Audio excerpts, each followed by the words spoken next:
வணக்கம், இது RT cafe. இன்னைக்கு நம்ம என்ன பார்க்க போறோம் அப்படின்னா, எல்லாமே இனிப்பு உருண்டைகளா பார்த்த இடத்துல ஒரு சூப்பரான ஹெல்த்தியான கார உருண்டை பார்க்க போறோம். சோ கார உருண்டை செய்ய தேவையான பொருட்கள்: துவரம் பருப்பு, கடலை பருப்பு, தோல் உளுத்தம் பருப்பு எல்லாமே 50 கிராம். அது மூணையும் ஒன்னா போட்டு களைஞ்சு நியர்லி ஒரு மணி நேரம் ஊற வச்சிருக்கேன்.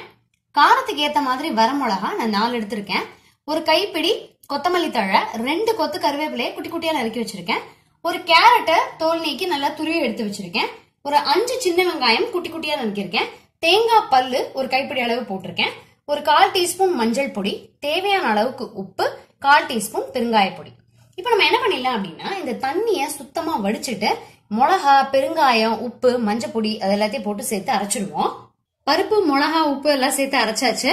ரொம்ப நைஸா அரைக்கல, அதுக்குன்னு ரொம்ப 1-2 அரைக்கல, ஓரளவுக்கு கரகரன்னு அரைச்சிருக்கேன். தண்ணியே சேர்க்கல, அந்த ஊறின பருப்புல இருக்கக்கூடிய அந்த லைட் தண்ணி தான், வடிச்சிட்டு அரைச்ச பருப்பு தான் அது.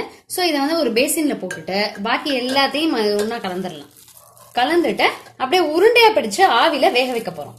இதுல என்ன ஸ்பெஷல் அப்படின்னு பாத்தீங்கன்னா, இதை நம்ம வடையாட்டம் தட்டி எண்ணெயில பொரிச்சோம் அப்படின்னா எண்ணெய் சேரும். அப்புறம் நம்ம டீனேஜ் குழந்தைகளுக்கு கொடுக்கும் பொழுது எண்ணெய் பண்டமா இருந்தது அப்படின்னா அவங்களுக்கு பிம்பிள்ஸ் வருவோம் அப்படின்னா ரொம்ப கவலைப்படுவாங்க. சோ இது ஆவில வேக வச்சு கொடுக்கறதுனால ரொம்ப சத்து நிறைஞ்சது.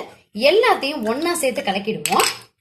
கேரட், வெங்காயம், நீங்க இதுல இது கூட போட்டுக்கலாம், குக்கும்பர் துருவல், பீட்ரூட் துருவல், டேஸ்ட பொறுத்து எது வேணாலும் போட்டுக்கலாம். சோ எல்லாத்தையும் ஒன்னா கலந்து அப்படியே நம்ம உருண்டையா பிடிக்க போறோம். எல்லாத்தையும் ஒன்னா கலந்து அழகான கலர்ஃபுல்லான உருண்டையா பிடிச்சாச்சு. இட்லி பானையில தண்ணி விட்டு கொதிச்சதுக்கு அப்புறமா இந்த இட்லி தட்டை வச்சாச்சு. நியர்லி ஒரு 8ல இருந்து 10 நிமிஷம் இது வேகட்டும். ஹை ஃபிளேம்ல வெந்ததுக்கு அப்புறமா பார்க்கலாம். ஹை ஃபிளேம்ல வச்சு 10 நிமிஷம் ஆயிடுச்சு. சோ இப்போ உருண்டையோட கலர் பாத்தீங்க அப்படின்னா சேஞ்ச் ஆயிருக்கும். இப்ப ஆக்சுவலா நம்ம இப்படி தொட்டு பார்த்தோம் அப்படின்னா நமக்கு கையில ஒட்டாது. சோ இது நல்லா வெந்தாச்சு. இது அப்படியே எடுத்து சூடா நல்ல சட்னியோடய சாம்பாரோடய சாப்பிட்டோம் அப்படின்னா ஃபென்டாஸ்டிக்கா இருக்கும். இதை எடுத்துட்டு பார்க்கலாம்.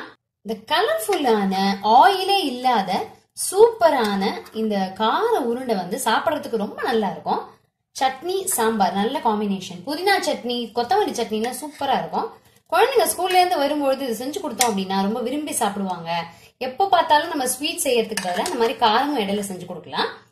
நீங்க ட்ரை பண்ணி பாருங்க. ரொம்ப டேஸ்டியாவும் இருக்கும், ஹெல்த்தியாவும் இருக்கும்.